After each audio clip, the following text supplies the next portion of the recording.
Seb and Blessing are driving through the dimly lit streets of Arbor Road. The night air is cool, and the rhythmic hum of the car engine fills the silence. Blessing leans her head on Seb's shoulder, her contentment evident in the soft smile playing on her lips. Seb's grip on the wheel tightens as his thoughts wander, his gaze flicking between the road and his own reflection in the rearview mirror. The church event had been a success, at least in Blessing's eyes. The Greater Faith Ministry was a beacon of hope for many who sought divine intervention in their lives. Seb, however, saw it differently. The pastor's endless demands for funds, this time to build a duplex, were another chapter in what he considered a charade masked as piety. Blessing said, "Darling, when are we going to see my parents? I've told them all about you. They're dying to meet you." The question lands like a jolt. Seb's face freezes momentarily, the weight of her words sinking in. He exhales slowly, his voice measured but evasive. "Soon. Very soon. Is there any hurry?" Seb asked. Blessing lifts her head, her expression a mix of curiosity and mild frustration. "What's the problem? Don't you want to meet them?" she asked. Seb doesn't respond immediately. Instead, he keeps his eyes on the road, the glow of the streetlights casting fleeting shadows across his face. Earlier, the congregation has been lively, their voices raised in song as the pastor takes the stage. He exudes charisma, his gestures grand and commanding, as he speaks of blessings and prosperity. Blessing is seen walking up to the dais, engaging the pastor in a private conversation, while Seb watches from the pews. Seb observed the scene with quiet detachment. The pastor's words were carefully crafted to inspire, to uplift, but beneath the surface lay a transactional undertone. The congregation gave generously, not out of pure devotion, but with the expectation of divine rewards. It was a cycle that fed the pastor's ever-growing ambitions, and Seb knew it all too well. Blessing returns to her seat beside Seb, her face glowing with enthusiasm. Seb leans in, his tone laced with dry humor. Seb asked, "Did you confess then?" "Confess what? About what?" Blessing asked. "About us living in sin," Seb replied. Blessing chuckles, brushing off the comment with a playful wave of her hand. Seb's car approaches a crowded intersection. An Okada motorcycle weaves recklessly through the traffic, carrying 3 passengers, none wearing helmets.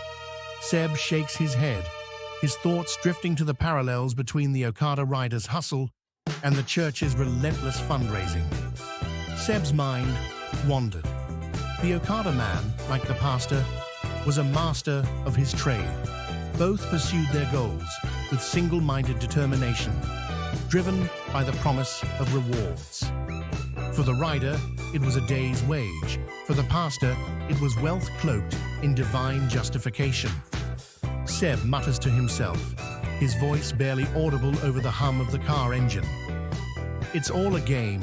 Numbers, power, money, morality optional. The conversation turns back to Blessing's parents. She beams as she talks about them, her excitement filling the car. Seb listens silently, his thoughts a mix of guilt and apprehension. He smiled and said, "Your parents might not approve once they get the true picture. Have you told them I am a married man?" His honesty always got in the way. In the country they lived, the law was a real big arse, and the leaders continue to make sure of that, he thought. You could marry a wife either traditionally in the church, but if you had the money and settled the bishop or pastor, you could take in another wife. If the first wife was not careful, she would be forgotten. It was the way it worked. "No," replied Blessing. "Why not? I will tell them that later. My parents will love you. I told them you're a kind-hearted, clever doctor just back from London." Seb glances at her, his tone edged with irony. He felt incredibly lucky to have a girlfriend like Blessing, but he only hoped she would agree to take things slowly. After all, he had just separated from Elsa and was not yet ready to jump into a serious relationship. So, he decided on diversionary tactics. When are you going to tell them you're living with a married man?